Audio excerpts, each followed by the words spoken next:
Hello students, last video में हमने देखा था कि फाइल को किस तरीके से प्रिपेयर करना है। ठीक है, गैप कितना रखना है, ये सब चीज़ें। फाइल लीगल पेज पे बनेगी, स्पाइरल बाइंडिंग होगा। ठीक है, और उसके बाद टॉपिक्स मैंने जो है आपको सेंड किए थे, आपने देख लिए होंगे।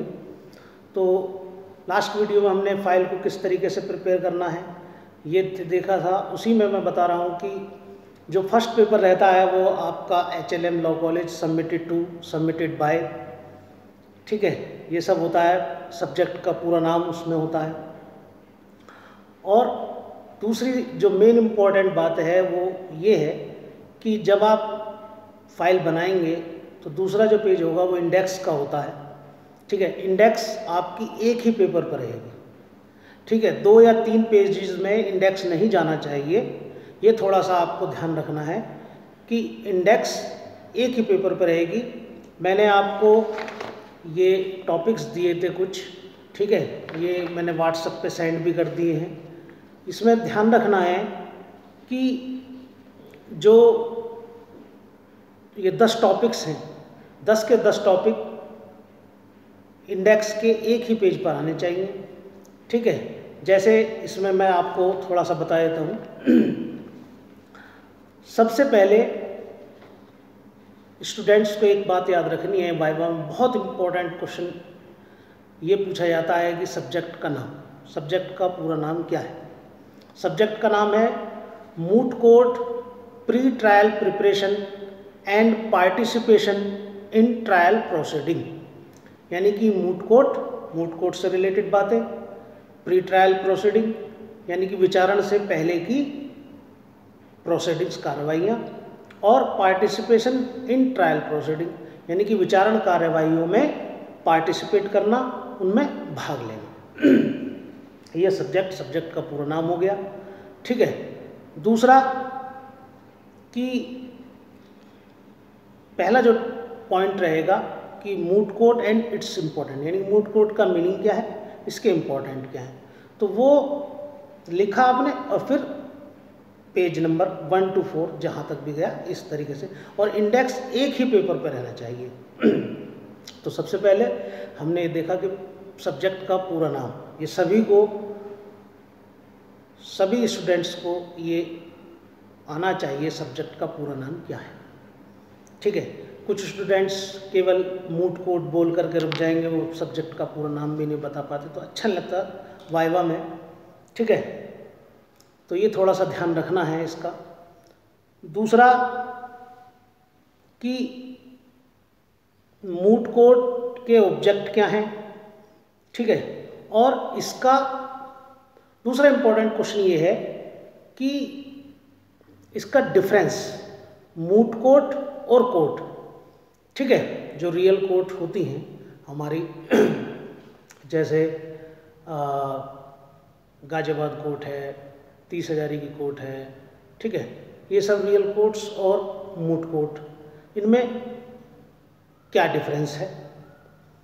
तो ये थोड़ा सा एक दूसरा जो इम्पोर्टेंट क्वेश्चन होता है यही होता है कि मूट कोर्ट और कोर्ट क्या डिफरेंस होता है इनमें, तो ये हमको देखना है। तो इसमें मैं आपको हल्का सा बता दूं, moot court and simple court में क्या डिफरेंस है। देखिए, मूट कोर्ट क्या है, एक आर्टिफिशियल कोर्ट है। मैं हल्का सा पढ़ देता हूँ इसमें। Moot court is a artificial court organized for the student, जो ऑर्गेनाइज की जाती है स्टूडेंट्स के लिए। ठीक है, by participating in the moot court the student attain the professional skill. ठीक है, और इसको अटेंड करके क्या है, प्रोफेशनल स्किल को सीखते हैं, अटेंड करते हैं। It differs from the real court in several respect. ठीक है, the moot court does not exercise the judicial power of the state. ठीक है, मूट कोर्ट में जो स्टेट की जो जुडिशियल न्यायिक पावर है उसका यूज नहीं होता। ठीक है, it has not statutory power to decide the disputes between the parties, और इसमें कोई स्टैट्यूटरी पावर नहीं होती किसको, कोर्ट को डिसाइड करने के लिए। इसे तो लॉ के जो स्टूडेंट्स हैं उन्हीं के लिए ये प्रिपेयर, किसी काल्पनिक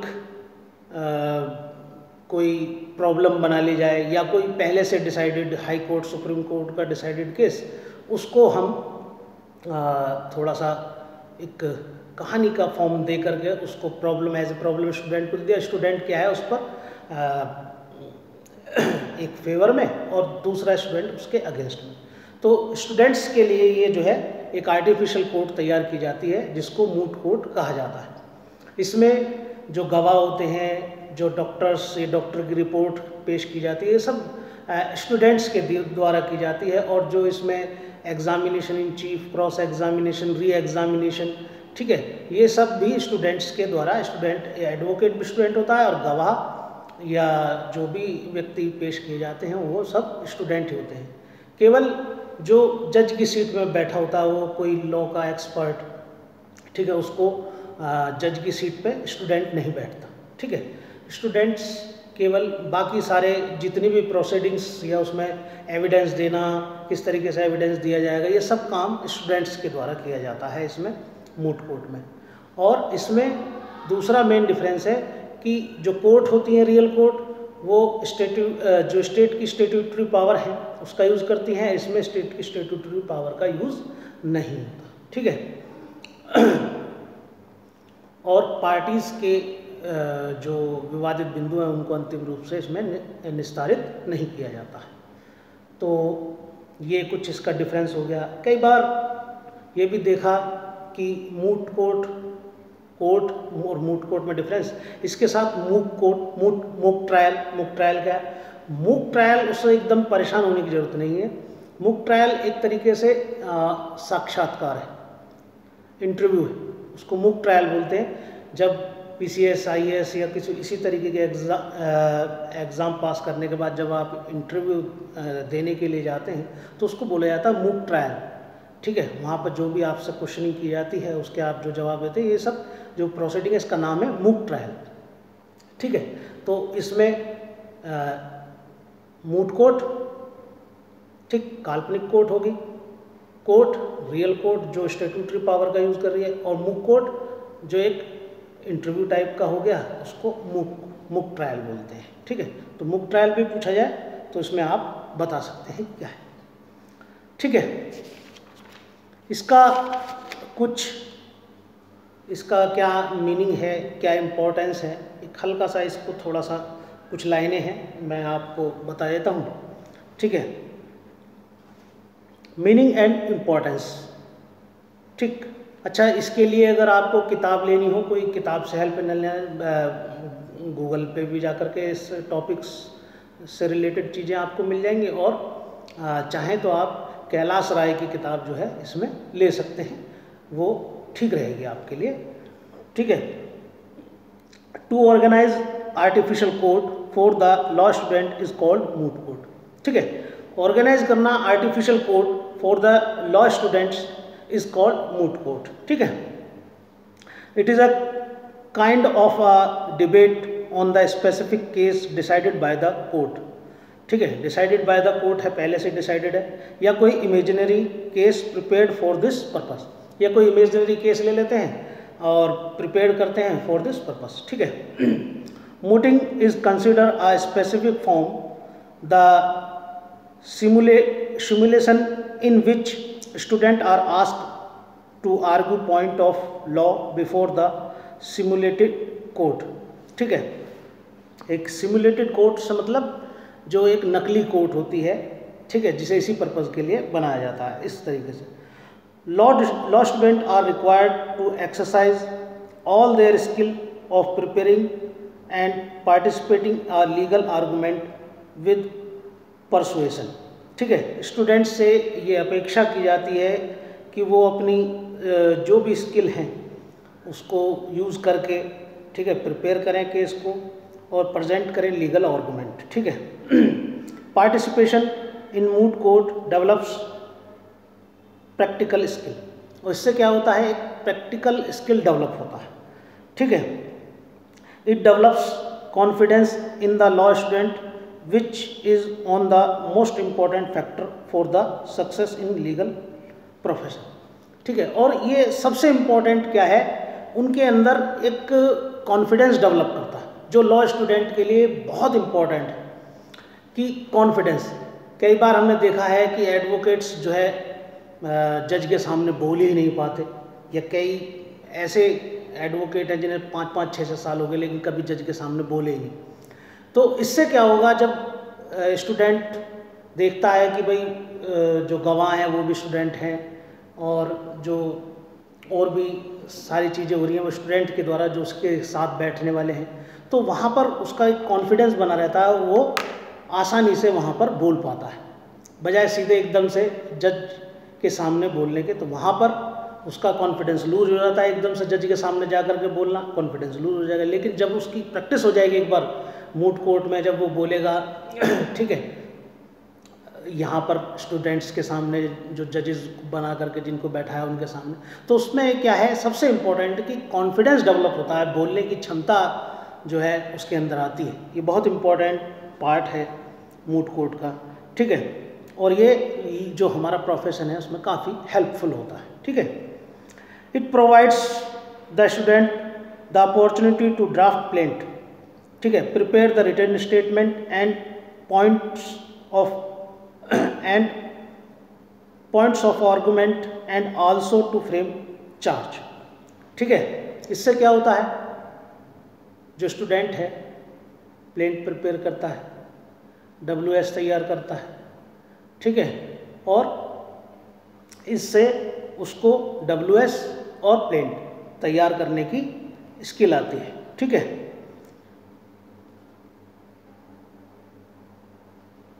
It will provide the student the exercise of collecting the relevant cases on the specific issue involved in the case, ठीक है, ठीक है जी।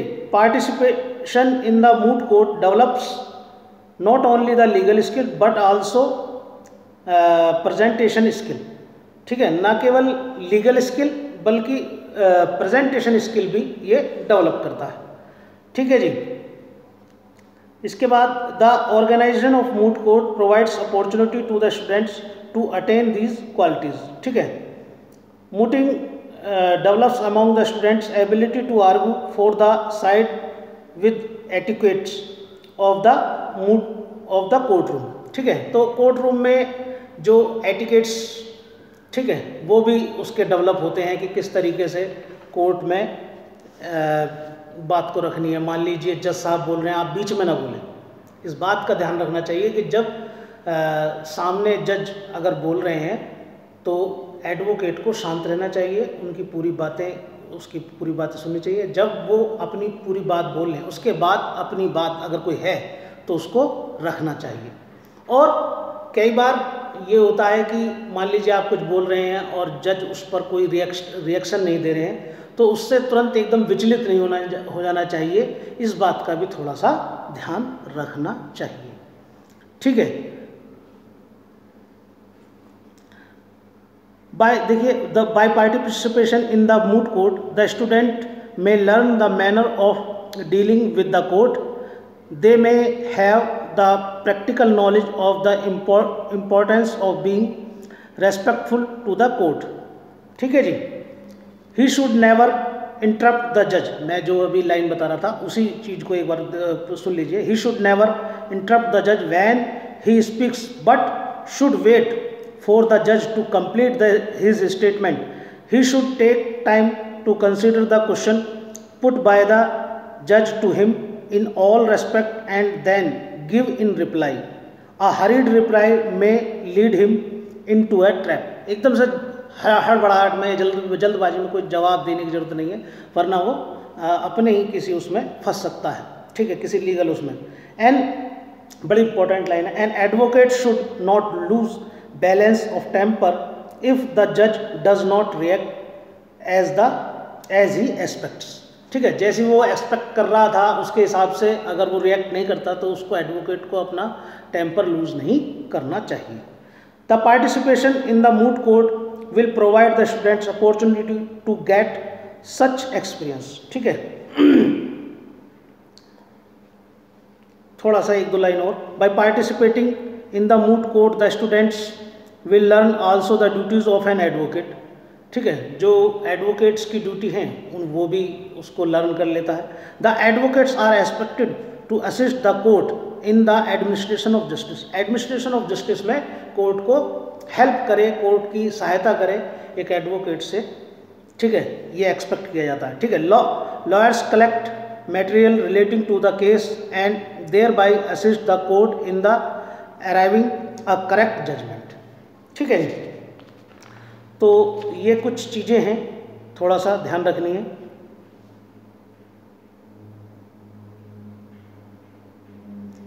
ठीक है, एक लाइन और। The moot court will provide them opportunity to apply their theoretical knowledge to the practical problem और case. They may get professional knowledge even without being enrol as an advocate. ठीक है, एज एन एडवोकेट एनरोल हुए बिना ये उसको opportunity मिलती है कि वो इस तरीके से प्रैक्टिकल नॉलेज प्राप्त कर सके। तो ये कुछ चीज़ें, मूट कोर्ट, उसका मीनिंग, उसकी इम्पोर्टेंस। ठीक है, ये सब मैंने बताया। मूट कोर्ट और कोर्ट में डिफरेंस, मूट ट्रायल क्या होता है वो बताया मैंने थोड़ा सा। उसके बाद में दो सिविल और 2 क्रिमिनल प्रॉब्लम्स हैं जो आपको लिखनी। ठीक है, किसी भी एडवोकेट से जो डिसाइडेड है केस, जो डिसाइड हो गए, जिसमें फाइनल जजमेंट आ चुका है, उसमें ऐसी कोई भी 2 सिविल और 2 क्रिमिनल। ठीक है, ये प्रॉब्लम ले सकते हैं। और हम भी मूट कोर्ट में जो प्रॉब्लम रखेंगे, एक सिविल रख लेंगे, एक क्रिमिनल, जिस पर लॉ स्टूडेंट्स के फेवर में, उसके अगेंस्ट में चीज़ें तैयार करेंगे। तो जब आप सिविल प्रॉब्लम तैयार करेंगे तो उससे आप CPC, evidence act, specific relief act, contract, family laws में जैसे हिंदू लॉ, मुस्लिम लॉ, इनकी अच्छी तैयारी, प्रैक्टिकल नॉलेज हो जाती है।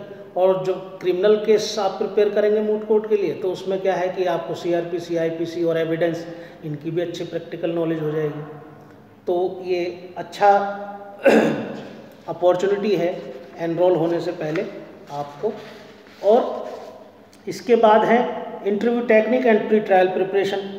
ठीक है, तो जब क्लाइंट एडवोकेट के पास, उसके चैम्बर में आता है, तो किस तरीके से उसको उसका इंटरव्यू, साक्षात्कार लेना है, किस तरीके से प्रॉब्लम सुननी है। आप एक पेन लेकर के बैठे, जो भी इम्पोर्टेंट चीज़ें लगे उसको पॉइंट आउट कर लें, और उसी के बाद फिर उसकी तरफ से जो भी उसकी कंप्लेंट है या प्लेंट है उसको प्रिपेयर करें। ठीक है, तो इस तरीके से हमने ये कुछ प्रॉब्लम्स जो मैंने टॉपिक्स दिए थे उसके संबंध में हमने कुछ चीज़ें डिस्कस कर ली। इसी तरीके से आप अपनी फाइल को प्रिपेयर करें, और इसमें जो क्वेश्चंस पूछे जाते हैं, ठीक है, उसको हम नेक्स्ट वीडियो में देख लेंगे किस टाइप के क्वेश्चंस और पूछे जाएंगे, उनको डिस्कस करेंगे। Thank you students.